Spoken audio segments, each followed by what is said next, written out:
Welcome to the Care Right podcast, your go-to resource for all things elder care.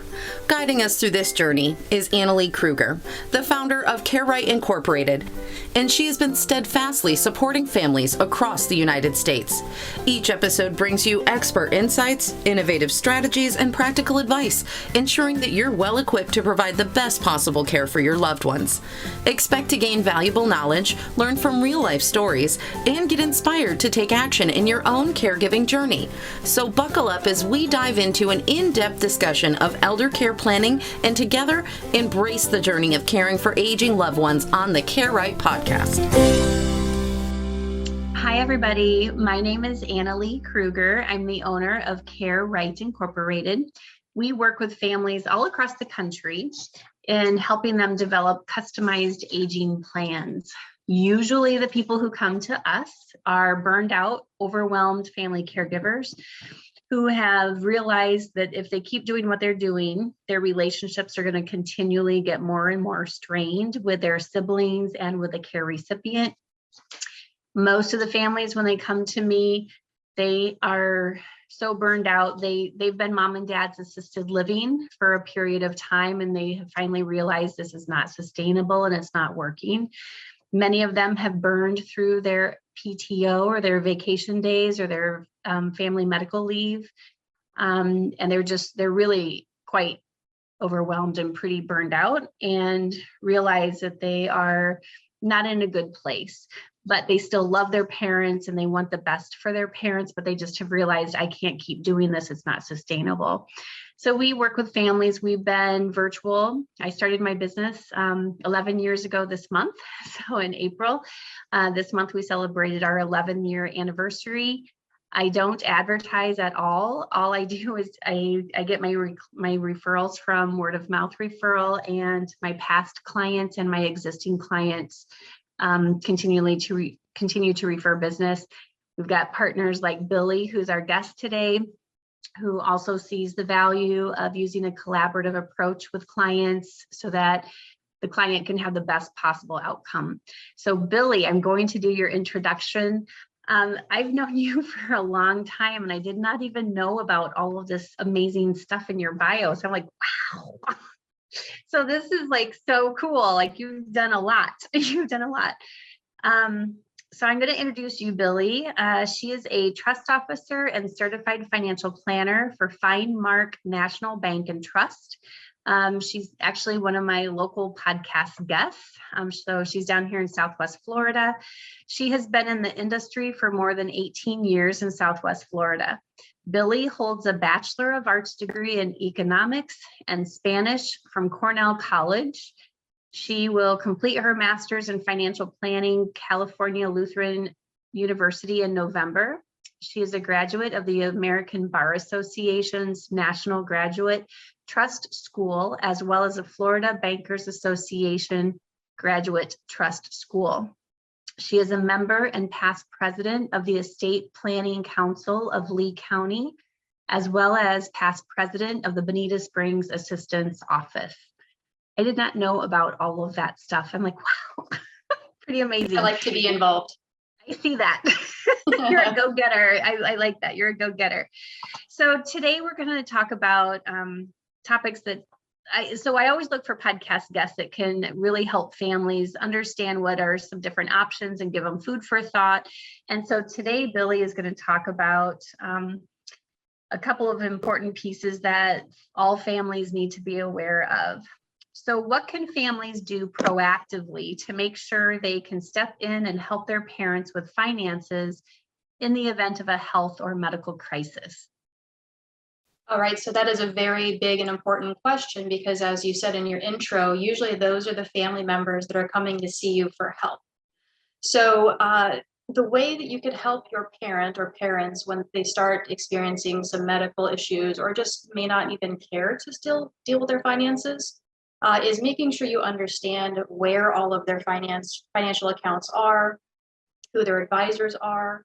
And the easiest way to understand that is if you are actually a joint owner on the account with your parents, because that gives you full access to the information, whether it's online, whether it's statements, or being able to call and ask the banker questions. However, many parents are not very for that option. So instead, they might allow you to be an authorized user or a signer on the account. Different institutions use different verbiage. So it's important to understand what the institution thinks that you should be able to access or you can access, because it is not full unfettered access to information. So those two options are only available to a person that wants to help in the family, whether it's a sibling, a child. Only options available is when it's actually an account titled in the name of your parents or parents. It is not possible for these two options if the account is in the name of a trust or trusts, usually revocable at that point, because a lot of parents have those as part of their estate plan. All right. See, you're already telling you, every time I talk to you, I learn something new. Can you give me an example of a typical family and their situation? Sure. So a lot of children are actually pretty surprised when they go to talk to the financial institution, because they are coming in usually unaware and, as you know, potentially in crisis because of a medical event with a parent. So typically we see this when there is both parents alive. There's a joint checking account, money market usually. And in this case, we'll say parents are over the age of 80 and starting to experience some issues with their health, whether it's physical or mental. And usually there is one financial spouse or parent, and the other parent really doesn't have a handle on the actual whole picture of the finances. They know some of it usually, but the financial spouse or financial parent they're usually only one in a couple. So in this scenario we'll be talking about, it's important to know that this is an example of a family that is fully transparent about finances, and that's actually kind of rare. So this is the easier scenario when the parents are ready to accept help. They're fully transparent with their kids. So I had mentioned that there were trusts in an estate plan, but what other documents in a plan, estate plan can exist and be something that a kid should know about or a child should know about when they go to help their parents, because their parents usually have a full estate plan in place. And in fact, everybody listening to this podcast should also have their own estate plan in place. And you may want to think about this as well for the children of the listeners. Even if they're college age students, they also would need some of this information and some of these documents to help. So no matter who you are, the estate plan should include decision-making documents about healthcare and finances. And then everybody should have what's called a will or will and testament as part of their estate plan. In our case, Annalee, the clients that we help out, there's usually one or more trusts also involved, but not everybody has that as part of their plan. So the healthcare surrogate or healthcare power of attorney, very important document, but not as relevant to our conversation today.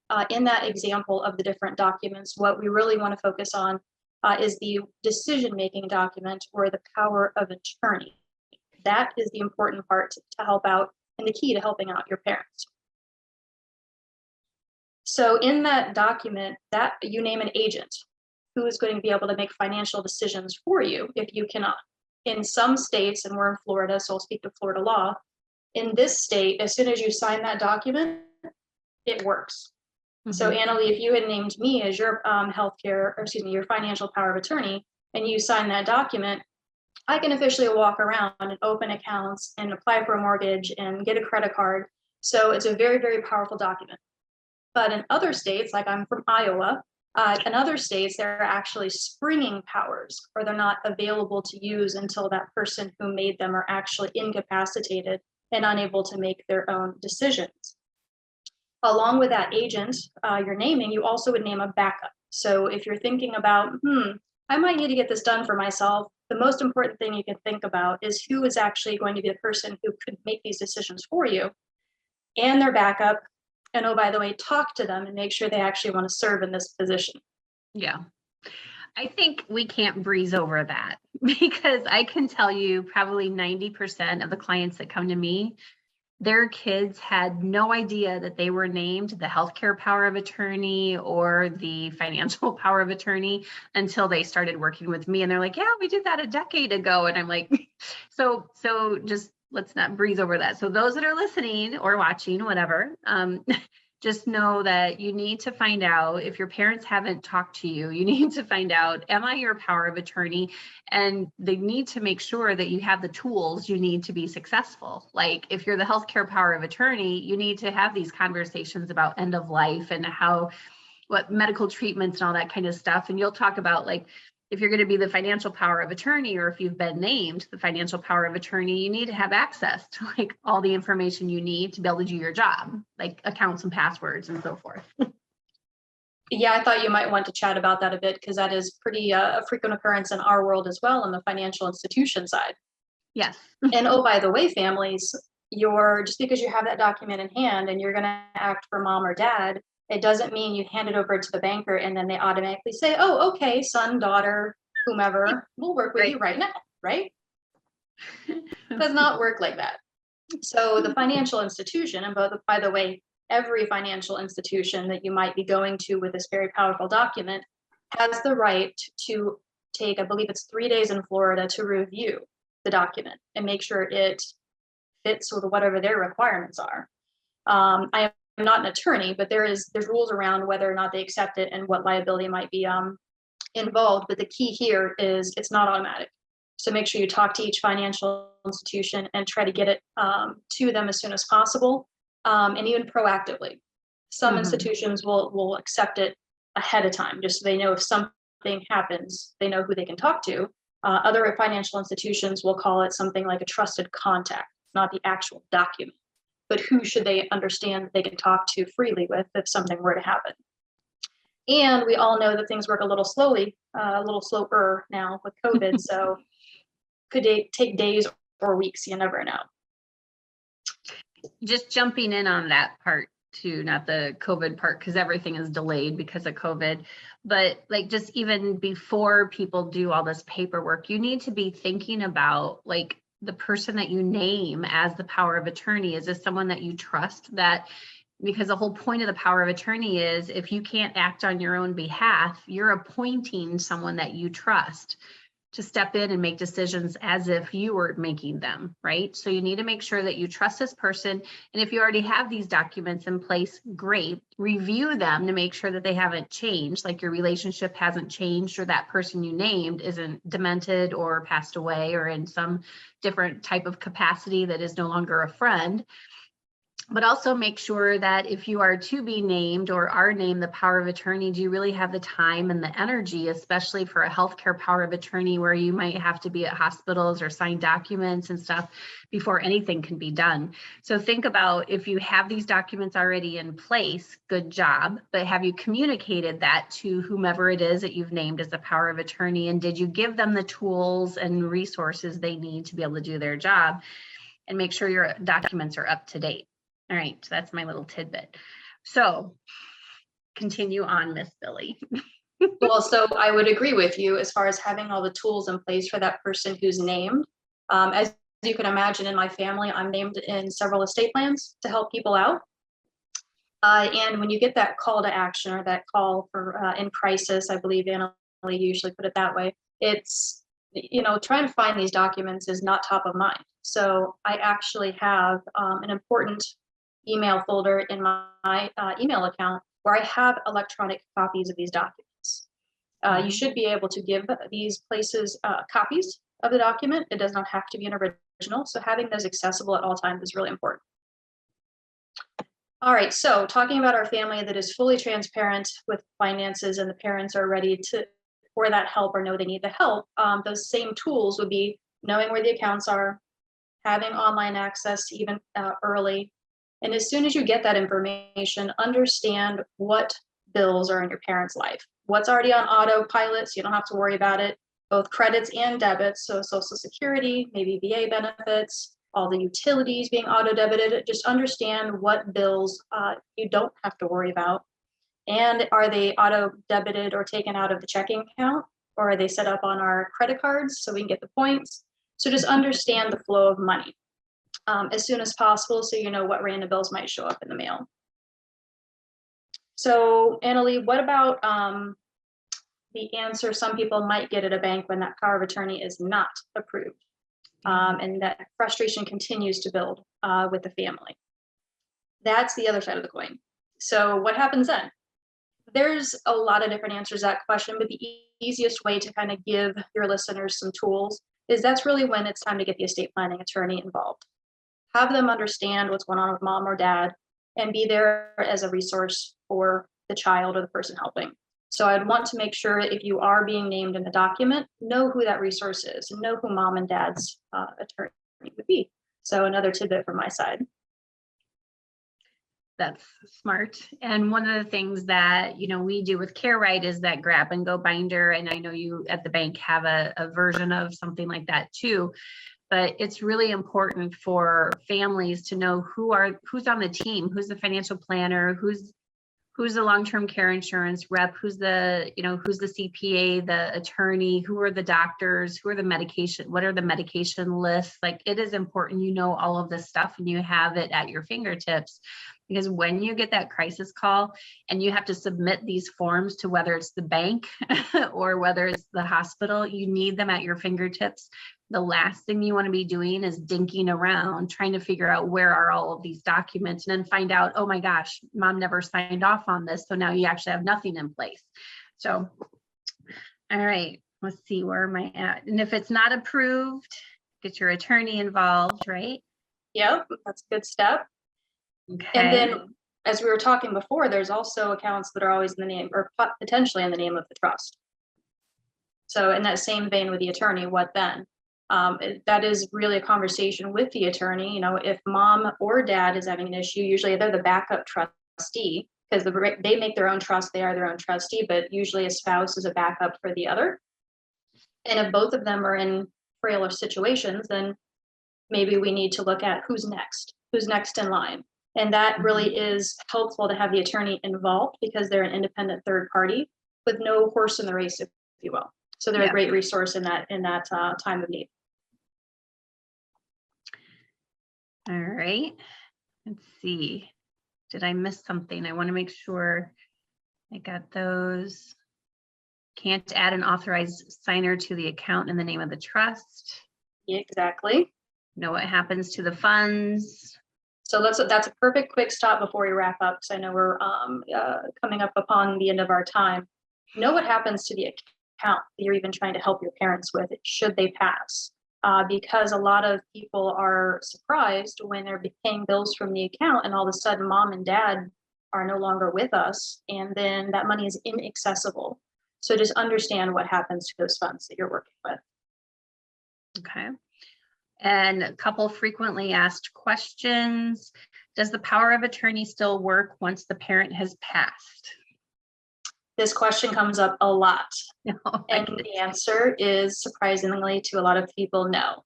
When the person passes away or expires, so does the power of attorney. So to the question of knowing what happens to those accounts, if it's a joint account with the parents, less of an issue, but yeah, the power of attorney does not work any longer. And then it's either the trustee or it's the personal representative, maybe named in a will. Or mom and dad could have surprised us and put a payable on death designation or beneficiary, if you will, on the account. So it's important to just get all of this stuff in order. And number two, have your own stuff in order too. This isn't just for mom and dad. This isn't just for Ethel and Marvin. This is for all of us over the age of 18. Should I give another frequently asked question? Should I give a copy of the power of attorney to the people named? Oh, you have answer. It depends. Yes, that's my favorite answer to questions, especially when we're giving lectures or educational talks on these things. And this question comes up because it's a very powerful document. So we know we love our family members. We know we trust, hopefully, whoever we're naming in these documents. But because it is so powerful, and I could walk around, Annalie, and have a credit card in your name or buy an expensive car in your name, a lot of attorneys will keep the original documents and give you what's called an escrow letter. And you take that letter, if Annalie, you're my mom and I'm your named agent, and I say, okay, Mr. or Mrs. Attorney, I need the power of attorney for mom. Annalee needs help. Well, then the attorney is going to check in with mom, dad, whoever you're named for, and make sure it is a true need. Make sure the named agent isn't taking advantage of the person unfairly. So some attorneys will keep that. Here in Florida, most of them will keep that document and give you that letter that is the check and balance. And I think it's a really good check and balance because there's usually some family dynamics that exist with most of our families. Usually. So it's an understatement, but yeah. So just another takeaway is, make sure that you review your documents and make sure that you still have a trusting relationship, because you shouldn't name someone that you don't trust. So if you have, look at who you have in your, who are you going to name as a power of attorney? If you have 2 kids and they're both, addicts or have gambling problems, then you need to look somewhere else for someone who's going to be able to be your power of attorney and your decision maker. So it's make sure that whomever it is that you name as your power of attorney is someone that you trust. I'm going to bring up one more FAQ to probably wrap the session. The other question that comes up usually is, I love all 3 of my children. How can I pick one to be first? There's going to be some hurt feelings. Or I love both of my children. Can't I just name them together?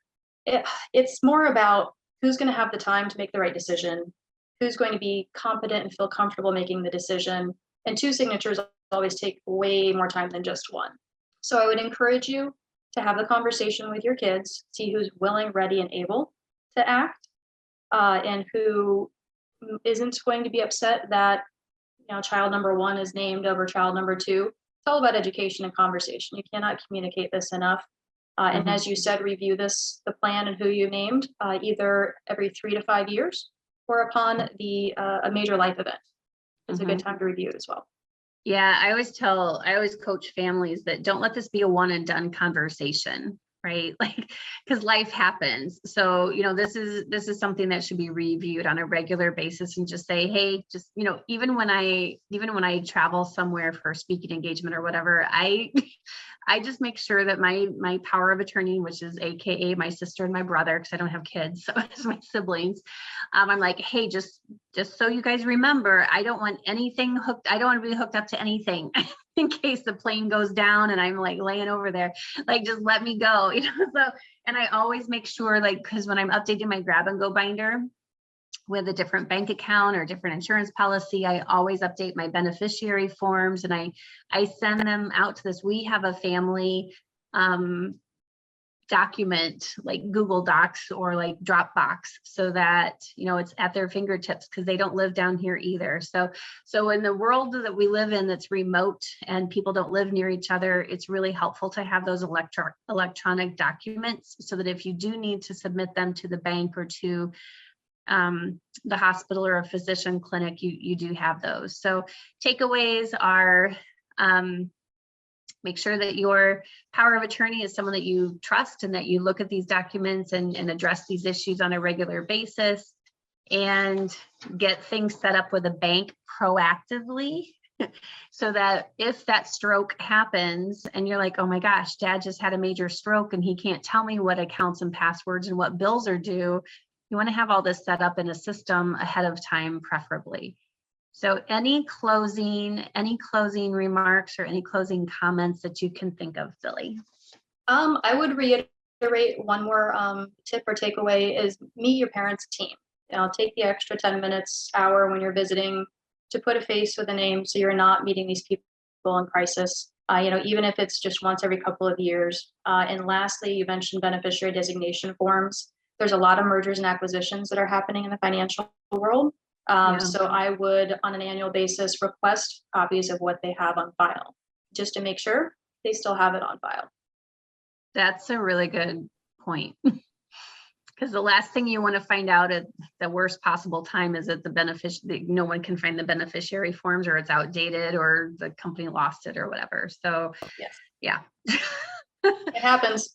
It absolutely does happen. So proactive, proactive, proactive. That's what we try to get everybody to be. So, because you'll have much better outcomes if you plan all of this ahead of time, instead of waiting until the major stroke happened, or dad passed away, or mom went in for a simple hip surgery and had a stroke on the table. So the more that we can plan ahead, the better the outcomes for everybody. So thank you, Billie, for your time. And what's a good way for people to learn more about you or how to contact you? Just go through FineMark Bank?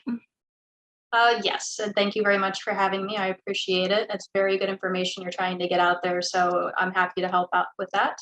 So yes, I am with FineMark National Bank and Trust. If you would like to learn more about our firm, you can visit our website at www.finemarkbank.com. So it's F as in Frank, INEMARK bank.com. My email address, if you have any kind of questions that popped up with this conversation, I'm happy to field them. It's my first name initial, so B as in boy, last name Porter, P as in Paul, ORTER at FineMarkBank.com. Perfect. And we'll also have all of that in the, all of your contact information in the newsletter as we put it together. So thank you so much, Billie. I appreciate you jumping on the call today and sharing your wisdom, your wealth of wisdom, and being a resource for all the clients and families that you work with, and us professionals too. So happy to be part of it. Thanks for having me again. You bet. Thanks, Billie. Take care. Thank you for tuning in to the Care Right podcast. We hope today's discussion has provided you with valuable insights. If so, don't forget to like, subscribe, and share our podcast with others who might find it helpful.